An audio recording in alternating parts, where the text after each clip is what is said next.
घर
की चिट्ठी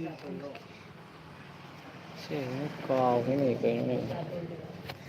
खरा tăng hay là một số phở दिल की मिट्टी घर की चिट्ठी लिखे तेरे mayam akwai leije khitang lap mafam da ne ai tare ko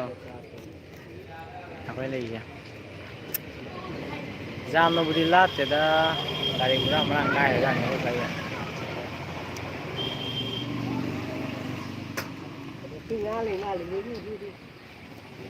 ngale ngale to ko male ba ne cái này nó chỉ ba chỉ ngay để dọ mà mình hay akwai da nga je ngi mi andu ya nga leng shiro ba khoi nga je ngi sida adoi siga bike mi am le shiro ba si ai ni je mi am le ning bro tang hai ro se ning hai ro du ya TBS le de adoi di son da kan gi na kai mi khang de si di bike ti makan makan ge scooty le de pi ye kai la bolero le da ngang ma le ge ai di du sin du pa hu jong ngani nga jong chali shiro ba du du sin du pa jong do di si ka nga le de ma le bi ge ne le ge sorry kai ya ne le ge ai di de lau ai jon ja ge asi scooty ga lei ai na jong tori ni mayam one like done thank you iche premi hisna very good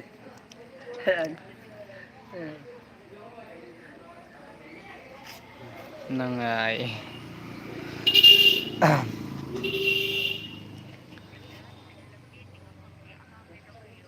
gari du ada bolero gari ma lei re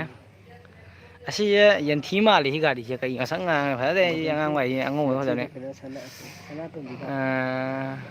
bai mo wai ki na kanam lak kai no hi ba kanam lak te ai di o mo khu jo ri la ki kana ngi potharam gadra aji yo nong ta gi ba ngai ri ta nong thi mangi khoi siga aduna ne hoi nungai su nungai tre ngai di sa su khara nungai tai da le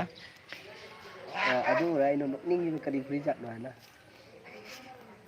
ai u je iche na thara iro gari sia kai gi na ya kuna ni jam chi nung ti gi live to biro ai di sang su sang de di sa su nungai te do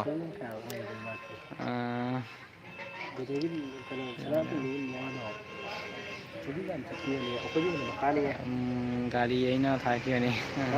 hai ti live to live to với matam sang de Sunday da koi ga da khok da khara matam phang nyai ta du ai khali ni ching da salaga blog sa ge kai gi dian sa ke ji ani hum pu ni adu mai to laga kai bandra da ge to ri ni ching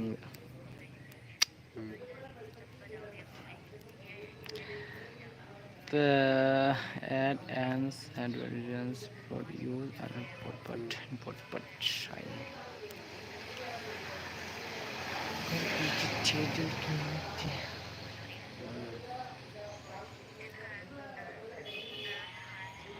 nasina live ham nate ai Diwali da live khajam to khare Diwali da su adedi Lakhi Punima gi huran cha pai su live to khare ai ibana ba jong do se lai do huran cha lu ba masina kwa no hekta na purak na hi ni sina o nungala kanau di khang de live ti noi na tha tham me live ta noi jawe huran me khot pe noi jingal la live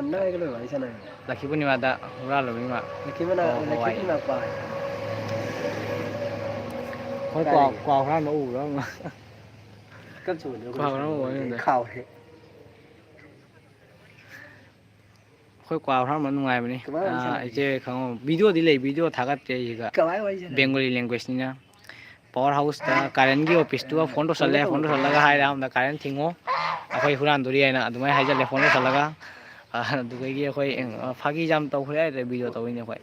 anh quà phải oh my god nei huran bal ole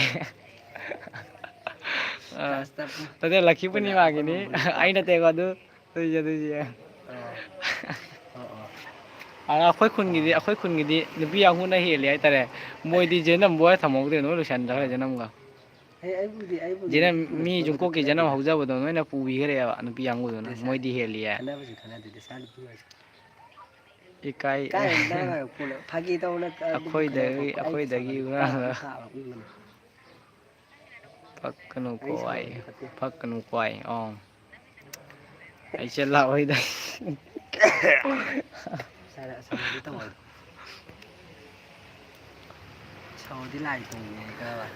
chay khuyên nhiều khuyên đi là khi quân mà giờ jam chọc cho nó phong làm tàu riai ta đấy khuyên khuyên đấy cái chúng hay nên để ta cái chúng hạt thô số cái thô cái nào nó cũng có thể là cái nó đâu rồi mà lại đưa tầm khuyên đầu răng là cái mấy vậy thì chơi lái khuyên du lịch cái chúng không khuyên được khuyên bạn nói sinh đầu răng mà làm thì khuyên thì cái chúng nó cái răng này cái chúng nó beer run ba tangai la kai run ne beer le khoi di beer kha bine khoi hingon do beer run ma tana te le ke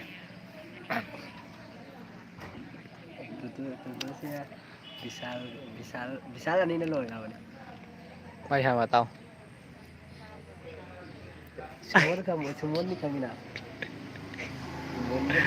man dupi da jawari ja dari oi loss ka thao la khine dupi da hả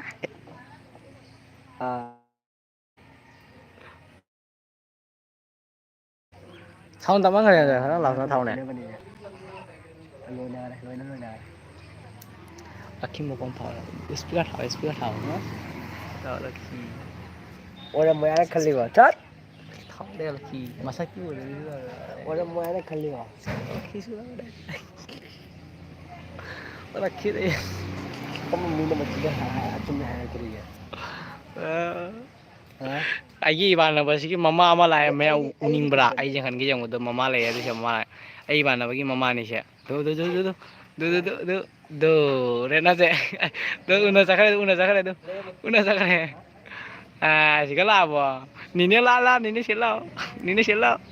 nên là sao được ba sakare đúng không ạ là sao được ba sakare này ơi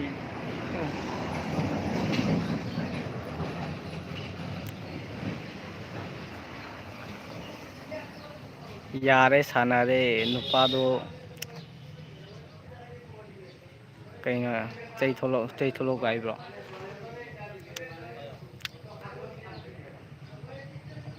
चई थोलो दो आई हा हाय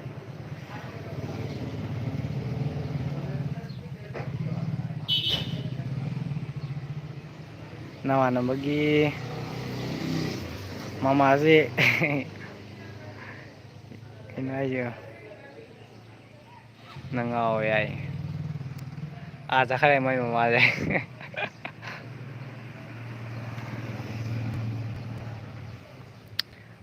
hai mi ate hula di hawa di lak ting ngarang nahan di jam thi lak ne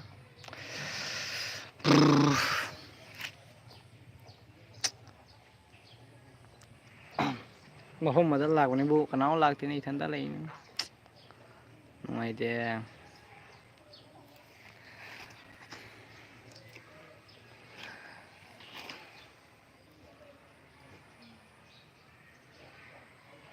mà xí ra khơi pon chạy ní mà xí ra pon chạy ấy chỉ đã làm mà này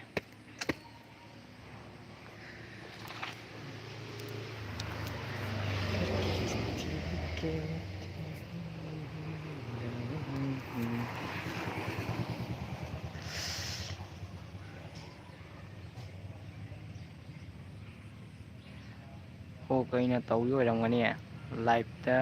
लाक्तिसे खंदे खंदे लाता लाक्तिसे हा हा हा अइना जाम नोक्पा जादे अइदि पुक्का नाखाले जाम नोक्मलदि फागीदि याम फबने ꯍꯥꯏꯗꯤ ꯃꯤ ꯑꯃꯒ ꯂꯥꯛꯄ ꯉꯥꯏꯔꯤꯅꯦ ꯍꯥꯏꯗꯤ ꯃꯤ ꯑꯃꯒ ꯂꯥꯛꯑꯗꯤ ꯑꯩꯅ ꯈꯟꯗꯣꯏꯁꯤꯗꯤ ꯎꯔꯛ ꯐꯔꯛꯀꯁꯦ ꯑꯁꯤ ꯃꯥꯏ ꯃꯄꯥꯅꯤ ꯁꯤ ꯑꯗꯨꯅꯤ ꯑꯗꯥꯅꯤ ꯀꯥꯏꯅ ꯇꯧꯗꯣꯏꯅꯦꯕ ꯃꯤꯁꯇꯔ ꯋꯥꯟꯗꯤ ꯑꯗꯨꯃꯥꯏꯅ ꯌꯥꯝ ꯇꯧꯒꯜꯂꯤ ꯑꯩ ꯏꯃꯥꯟꯅꯕꯗ ꯂꯥꯛꯏ ꯂꯥꯛꯈꯤꯁꯅꯨ ꯍꯥꯏꯁꯤ ꯑꯃꯨꯛꯀ ꯇꯧꯒꯦ ꯌꯦꯡꯉꯣ ꯏꯃꯥꯟꯅꯕꯁꯤꯒ ꯃꯌꯥꯡꯕꯗ ꯃꯥꯏ ꯃꯄꯥꯅꯤ ꯍꯥꯏꯖꯟꯒꯦ ꯃꯌꯥꯡ ꯅꯨꯄꯥ ꯑꯃ ꯂꯥꯛꯇ꯭ꯔꯤ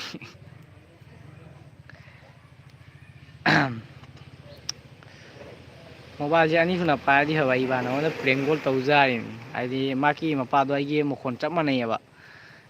ꯃꯥꯅ ꯄꯥꯈꯠꯇꯣꯏꯁꯤꯗꯤ ꯃꯄꯥ ꯐꯣꯟ ꯇꯧꯔꯛꯑꯕ ꯒꯥꯏꯅ ꯑꯩꯈꯣꯏꯒꯤꯒ ꯃꯑꯣꯡ ꯃꯑꯣꯡꯒꯤ ꯃꯤ ꯂꯩꯌꯦꯗꯥꯏ ꯂꯩꯌꯦ Đô lại bạn đâu là bốn có liu one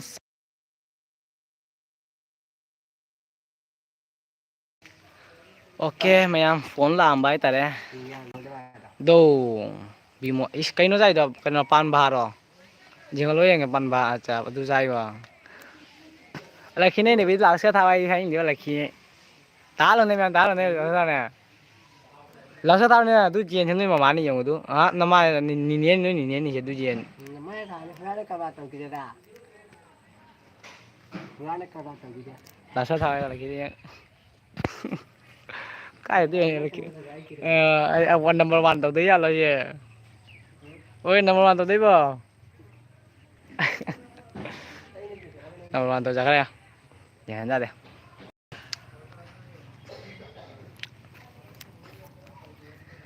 like among the video more everything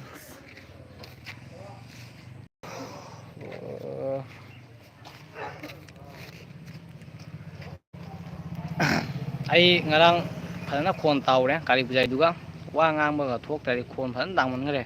ada hiti khon tawa fare lon ko pong ngang ba jare khali ni sei single oira sirai na sei oira si sa sirai khalle ha ha ha sei yo kaino sakte sakpa wa hi the sei ga khang ding ta wo ta di sei kuira ta da thabak ti mane sei bo ta de di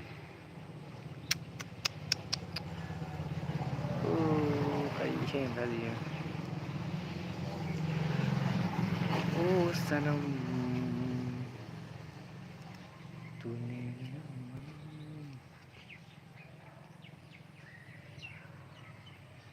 Ha ha ha.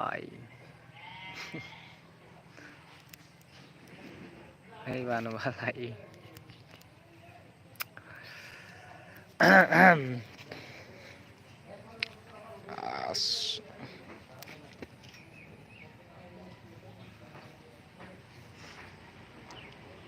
Hello hello hello hello anh tay tay nói tay anh dễ tay everything tay mi khá là đi qua đi sàn mà khá nungay cái đó bạn mi khá là cái ai chú cái nó tao đấy sao làm nungay tại vì nó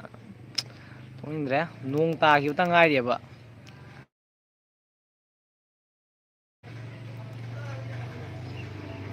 hai hồi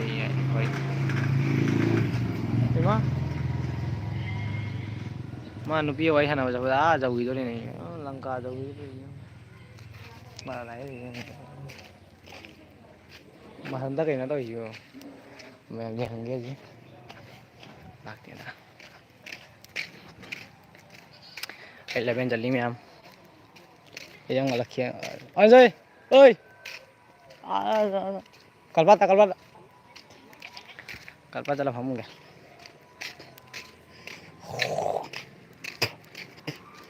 lo khuất từ vấn đề khả năng vậy thật kỳ chữ cái gì có घर की मिट्टी संजय जी जी जी này của mày nó là ꯈꯪꯕꯨ ꯈꯪꯉꯤꯍꯦ ꯍꯥꯃꯦꯡꯅ ꯈꯣꯡꯉꯛꯄꯁꯤꯗꯤ ꯑꯣꯕꯩ ꯁꯤꯁꯇꯦꯝꯗꯅꯤ ꯒꯥꯏ ꯖꯣꯏꯃ ꯑꯩ ꯆꯠꯂꯣ ꯑꯗꯨ ꯖꯣꯏ ꯅꯣꯏ papa ꯅꯣꯏ ꯄꯄꯥ ꯂꯩꯔꯦ ꯑꯗꯨ ꯍꯣꯏ ꯅꯣꯏ ꯄꯄꯥ ꯍꯩꯃꯥ ꯅꯅꯥꯎ ꯅꯨꯄꯥ ꯑꯃꯒ ꯂꯩꯌꯦ ꯑꯗꯣ ꯑꯩ ꯁꯤꯗꯤ ꯑꯃꯨꯛ ꯃꯥꯜꯂꯦ ꯂꯥꯕ ꯍꯣꯏ ꯑꯩꯈꯣꯏ ꯅꯅꯥꯎ ꯅꯨꯄꯥ ꯑꯃ ꯂꯩꯌꯦ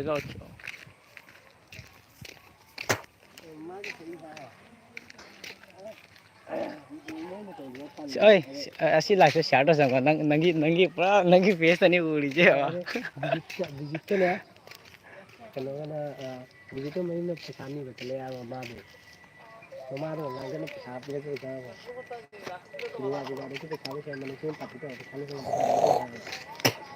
ꯑꯩ ꯃꯣꯏꯅ ꯀꯩꯗꯧꯔꯦ ꯑꯩ ꯄꯥꯔꯇꯤ ꯇꯧꯒꯅꯤ ꯀꯅ ꯍꯥꯏꯅꯔꯒ ꯄꯥꯔꯇꯤ ꯇꯧꯒꯅꯤ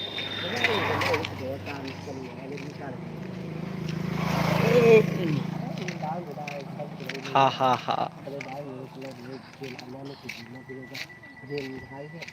ꯇꯥꯡꯅ ꯁꯥꯏꯠꯇ ꯍꯥꯏꯔꯗꯤ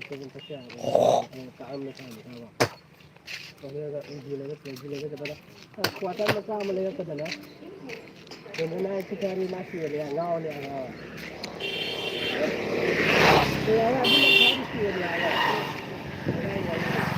ꯂꯥꯛꯑꯦ ꯍꯧꯖꯤꯛ ꯀꯩꯅꯣ ꯇꯧꯔ ꯆꯦ ꯆꯥꯡ ꯇꯧꯕꯖꯥꯔꯅꯤ ꯑꯣꯀꯦ ꯖꯤ ꯌꯥ ꯑꯩꯈꯣꯏ ꯂꯕꯦꯟꯁꯦ ꯌꯥꯝ ꯐꯖꯕꯅꯦ ꯃꯇꯝ ꯑꯃꯗ ꯏꯁꯤꯡ ꯌꯥꯝ ꯊꯨꯝꯒꯦ ꯍꯥꯏꯇꯥꯔꯦ ꯑꯗꯨꯒ ꯁꯤꯒ ꯀꯩ ꯍꯥꯏꯅꯤ ꯉꯥ ꯌꯥꯝ ꯐꯥꯈꯤ ꯑꯆꯧ ꯑꯆꯧꯕ ꯉꯥ ꯉꯥꯃꯨ ꯁꯤꯗꯣꯏꯔꯣ ꯀꯩꯅꯣꯗꯣ ꯀꯩ ꯍꯥꯏꯒꯦ ꯔꯧ ꯃꯃꯤꯡꯒꯁꯨ ꯈꯪꯗꯦ ꯑꯩꯗꯤ ꯆꯥꯁꯨ ꯆꯥꯗꯕꯅꯤꯅ ꯔꯧ ꯁꯔꯦꯡ ꯑꯗꯨꯁꯨ ꯌꯥꯝ ꯐꯥꯈꯤ ꯑꯩꯈꯣꯏ ꯁꯤꯗ ꯁꯤ ꯀꯩꯅꯣ ꯁꯤ ꯑꯁꯇꯥ ꯂꯕꯦꯟꯁꯤꯒ ꯆꯥꯛ ꯆꯥ ꯍꯥꯏꯅꯤ ꯑꯗꯨꯗꯤ ꯃꯁꯥ ꯁꯣꯛꯇꯦ ꯍꯥꯏꯕ ꯖꯨꯊꯔ ꯆꯥꯛꯆꯥꯎ ꯍꯥꯏꯕ ꯃꯁꯥ ꯁꯣꯛꯇꯦ ꯑꯥ ꯅꯪ ꯆꯥꯛ ꯆꯥꯔꯗꯤ ꯑꯗꯨꯝ ꯃꯁꯥ ꯁꯣꯛꯏ ꯌꯥꯕ ꯑꯩ ꯊꯣꯛꯂꯛꯀꯦ ꯊꯣꯛꯂꯛꯀꯦ ꯑꯣꯀꯦ ꯏꯆꯦ ꯀꯩꯁꯨ ꯀꯥꯏꯗꯦ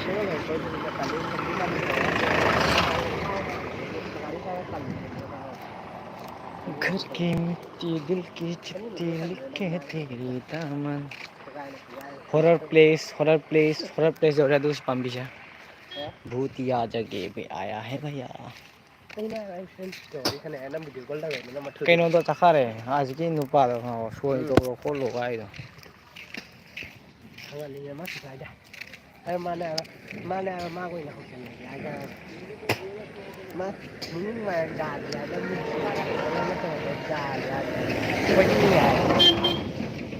ꯅꯪꯅꯕꯨ ꯂꯩ ꯃꯉꯣꯟꯗ ꯌꯦꯡꯅ ꯈꯣꯠꯅ ꯇꯧꯋꯦ ꯍꯥꯏ ꯈꯪꯉꯕ ꯍꯧꯖꯤꯛꯅ ꯀꯩꯅꯣ ꯕꯣꯁ ꯇꯧꯁꯜꯂꯣ ꯑꯩꯅ ꯍꯥꯏꯕ ꯒꯥꯔꯤ ꯄꯩꯁꯥ ꯃꯌꯨꯝꯗ ꯆꯠꯂ ꯊꯥꯡꯉ ꯇꯧꯔꯁꯨ ꯃꯌꯥꯝꯅꯁꯨ ꯃꯇꯨꯡ ꯊꯤꯕ ꯃꯇꯝꯗ ꯊꯤꯖꯤꯟꯕꯅꯤ ꯑꯗꯩ ꯑꯩꯈꯣꯏꯅ ꯍꯧꯖꯤꯛ ꯍꯣꯏ ꯑꯩꯁꯨ ꯂꯧꯕꯁꯨ ꯂꯧꯋꯦ ꯍꯥꯏꯗ ꯇꯥꯏꯝ ꯄꯥꯁ ꯇꯧꯔ ꯊꯥꯗꯣꯛꯈꯤꯗꯣꯏꯅꯦ ꯍꯥꯏꯈ꯭ꯔꯕ ꯑꯩꯅ ꯀꯣꯏꯁꯟ ꯌꯥꯗ ꯀꯩꯅꯣ ꯅꯥꯗ꯭ꯔꯗꯤ ꯃꯥꯅ ꯍꯧꯒꯦ ꯍꯥꯏꯅꯣ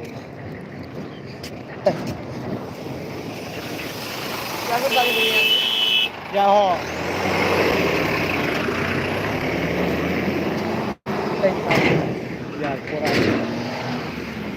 ꯑꯩꯅ ꯍꯧꯒꯠꯀꯦ ꯑꯩꯅ ꯍꯧꯒꯠꯀꯦ perfect place this is perfect place perfect place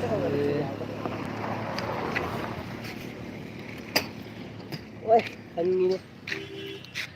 ꯄꯥꯡꯒꯟꯁꯤꯡꯅ ꯃꯍꯥꯛꯀꯤ ꯅꯨꯄꯤ ꯋꯥꯔꯤ ꯁꯥꯟꯅꯕꯗ ꯑꯗꯨ ꯁꯤꯒꯖꯧꯔꯦ ꯄꯥꯡꯒꯟꯁꯤꯡꯅ ꯖꯨ ꯊꯛꯀꯦ ꯑꯗꯨ ꯑꯥꯔꯗꯤ ꯑꯃꯨꯛ ꯌꯣ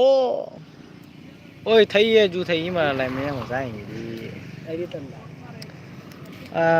ꯀꯩ ꯍꯥꯏꯅꯤ ꯑꯩꯒ ꯀ꯭ꯋꯥ ꯑꯩ ꯋꯥꯔꯤ ꯀꯩꯅꯣꯅꯤꯅꯦ ꯁꯥꯟꯅ ꯋꯥꯈꯜ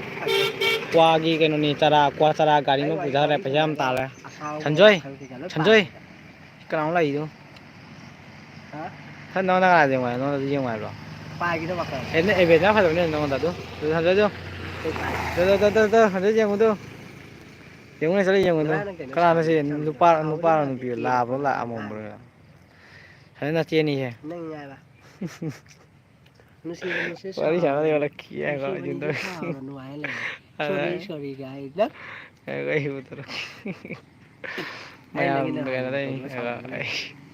Kawan. 1 second, just 1 second. ai le mobile piro ha to kai no mobile piro ki ai mobile pai ki na na lang ni mobile Đây, photo apa bro? Pertanyaan. hola cái nào Wah, semuanya terus foto cok. Dia hola cái nào ạ chalo ho gaya ji ya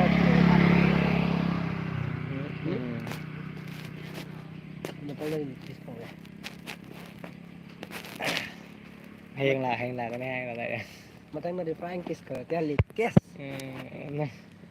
la đấy đang live tao là cái cho nên lick kiss cái nó rồi nó tao là đi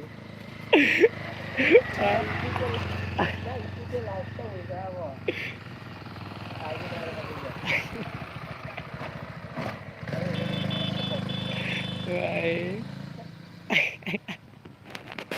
Nó lại tôi nói. Lần này cái giấy thôi mà. Mr. Wan की channel दा वाला सुगा स्वाही मी फंगो या अला अला पे मणिपुर की मी फंगने देदी ये channel दे वाला मोना कॉमेडी टाइप के दुआना आदुंगा मी फंगने बनाया जाम लगा तो बा इंटरेस्टिंग जावा मी फंगने तो सा फंगो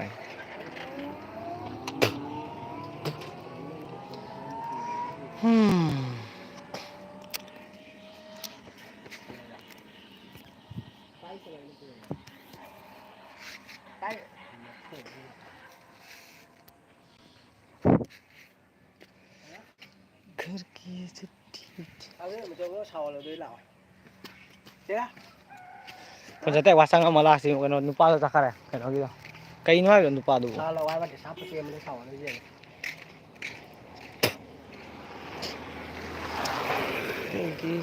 tôi đã cho lên lupia mà hồng nó lại giờ mà cho lên lupia mà hồng nó lại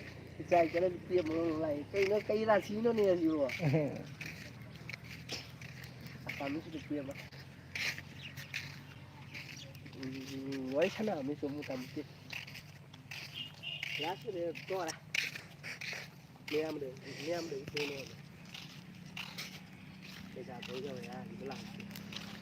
बस थोड़ा बाकी है tiến lao vào tiến lao vào mà này cái cà tôi ai cho cái gì rồi à đây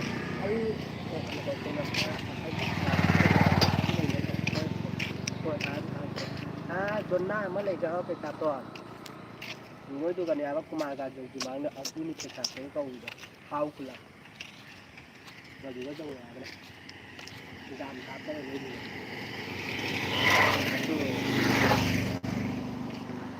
cái cáp gì cái này là gì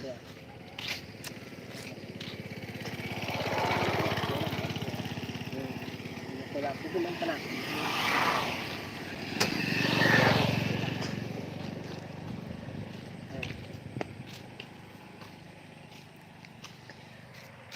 dalam sikit lagi sikit terus lagi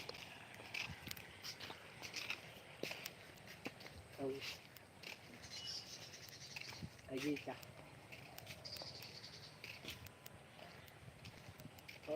mà anh em còn chạy ta lao ai đó cái ai có mi cái thằng đó đó tận này घर की चिट्ठी दिल कीमती लिखे तेरी दामन मैं live पे चला गया कहीं ना इधी आई से चार्ज हम जाओ उधर को अदना लाइव से लगा ang masang na live tong tom da una sip na mag yam la piu live ta pwede na pang nasi live solution talaga goodbye